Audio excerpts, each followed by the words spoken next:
Mari kita mulai membahas untuk beberapa contoh pembahasan soal. Untuk soal pada sesi ini eh, adalah tadi merupakan tindak lanjut dari penjelasan ini, Nanda ya. Jadi bagaimana ketika pada sebuah benda itu bekerja lebih dari satu gaya ya, bagaimana kemudian menentukan resultan gaya atau jumlah gaya yang bekerja pada benda tersebut. Nah, mari kita simak. Jadi karena ini pembahasannya khusus untuk sesi gaya, makanya untuk contoh soalnya seperti ini. Nanti akan kemudian di materi berikutnya itu akan ada beberapa besaran yang juga akan dibahas terkait dengan materi tentang hukum Newton tentang gerak. Nah, untuk soal ini kita bisa melihat di dalam diagram ini ditunjukkan ada 3 orang pelanggan sedang ini ya memperebutkan sebuah tas yang diobral ya. Jadi ceritanya ada tas yang diobral, kemudian ketiganya ini diinginkan oleh misalnya ketiga ibu rumah tangga dan memberikan gaya pada tas ini secara bersamaan. Di mana tas ini diberikan gaya memberikan gaya dan arah horizontal ya yang diperlihatkan sesuai dengan gambar. Nah, pertanyaan kemudian jadi ada yang memberikan 200 Newton, ada yang 300 Newton, ada 155 Newton beserta arah yang ditunjukkan dalam diagram ini. Nah, untuk mengerjakan ini tadi ulangi adalah penekanannya adalah untuk memahamkan Ananda terkait dengan penerapan persamaan untuk menentukan resultan gaya yang bekerja pada sebuah benda, khususnya ketika benda tersebut dikenai lebih dari satu gaya. Nah, pertanyaan kemudian tentukan besar dan arah dari gaya total. Karena dasar ini Anandaku sekalian perlukan pada saat di pembahasan tentang penerapan dari hukum-hukum Newton. Nah, sekarang untuk memudahkan kita dalam menganalisis permasalahannya, kita memberikan dulu label untuk ketiga gaya yang bekerja pada tasnya, yaitu ada F1, F2 dengan F3. Nah, karena nandaku sekalian tadi telah dijelaskan bahwa untuk mendapatkan resultan gaya itu kita bisa peroleh dari dengan cara mencari nilai resultan gaya berdasarkan komponennya, baik pada sumbu X ataupun pada sumbu Y. Sehingga di mana untuk mencari pada sumbu X itu dibahas pada bagian sebelumnya. Ketika kita ingin mencari nilai F ketika diproyeksikan terhadap sumbu X, maka yang kita fungsikan adalah fungsi kosinusnya. Sementara untuk mencari gaya, suatu gaya ketika diproyeksikan terhadap sumbu Y, maka yang kita fungsikan adalah nilai sinus ya. Jadi Fx sama dengan F cos theta dan Fy sama dengan F sin theta.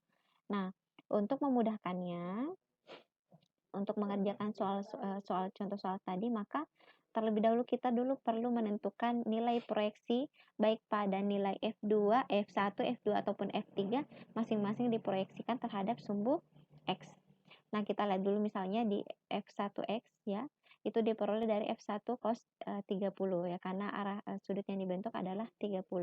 Demikian pula untuk F2, cos yang dibentuk adalah sudut yang dibentuk adalah 135. Nah, 135 ini diperoleh dari 90 ya, 90 ditambah dengan 45 dapat 135. Sementara untuk F3 ya, F3 diperoleh untuk nilai pada proyeksi terhadap sumbu X diperoleh dari F3 cos 223. Nah, sama tadi pada saat F2 dari 90 ditambah dengan 45. Nah, kalau untuk F3 berarti kita ketahui bahwa setengah lingkaran ini besarnya sama dengan 180 derajat ditambah dengan 53 derajat sehingga mendapatkan besar sudut sebesar 233 derajat. Oke, nah karena nilainya sudah tercantum, nanti ketika menjelaskan contoh soal yang sama, Anda bisa melakukan langkah ini. Sekarang kita menganalisis dulu resultan gaya pada komponen X ataupun pada komponen Y. Nah, untuk komponen X, mudah, kita lihat saja proyeksinya untuk semua diproyeksikan terhadap sumbu X, yaitu berada di sisi kiri ini ya, F1X, F2X dengan F3X, itu masing-masing dijumlahkan. Nah, karena ada yang bernilai negatif, ya tentu ini nanti akan menjadi pengurang ya dari jumlah yang bernilai positif ya.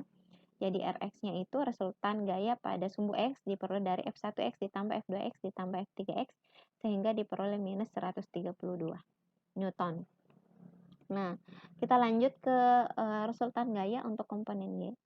Diperoleh dari dengan menjumlahkan F1Y ditambah F2Y ditambah F3Y, sehingga diperoleh 100 ditambah 212 ya, karena positif 100 tambah 212 dikurangi 124, maka diperoleh total 188 Newton.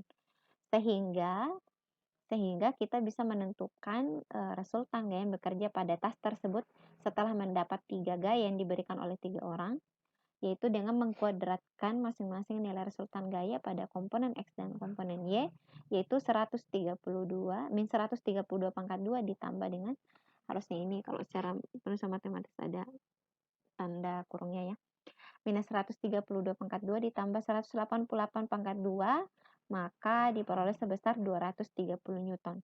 Jadi besarnya gaya yang gaya yang diterima oleh tas tadi ketika diperebutkan oleh 3 ibu-ibu ini, besarnya adalah 230 Newton. Pertanyaan pertama telah terjawab, yaitu besarnya resultan gaya. Pertanyaan kedua adalah kemana arahnya.